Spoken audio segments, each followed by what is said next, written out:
আজকে এই কেকের মাধ্যমে একটি মেয়ের জন্মদিনের কেক কাটার শখ পূরণ হলো। হ্যালো এভরিওয়ান, আসসালামু আলাইকুম। এই কেকটি অর্ডার করেছিল একজন পুপ্পি তার ভাইয়ের মেয়ের জন্য। তার ভাইয়ের মেয়ে প্রতি বছর জন্মদিনের সময় একটি কেক কেটে জন্মদিন পালন করার অনেক শখ ছিল, কিন্তু তার মা একবারও তার জন্মদিন কেক কেটে পালন করেনি।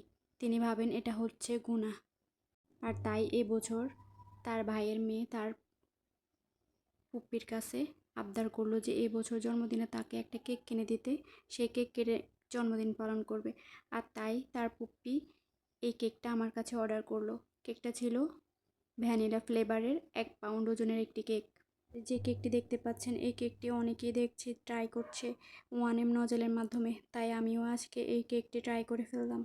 ডিজাইনটি করার জন্য 1M নজেল দিয়ে কেকের চারপাশে লম্বালম্বিভাবে এভাবে দিয়ে দিতে হবে। এরপর একটা স্টার নজেল দিয়ে বর্ডার দিয়ে দিতে হবে, আরেকটি স্টার নজেল দিয়ে এই সুন্দর ফুলের মতো করে ডিজাইন করে দিতে হবে, তাহলেই এই কেকটা কমপ্লিট হয়ে যাবে। আর অবশেষে কেকটার লুক মাশাআল্লাহ অনেক সুন্দর হয়েছে। আপনারা অবশ্যই কমেন্ট করে জানাবেন কেকটি কেমন হয়েছে। ধন্যবাদ সবাইকে।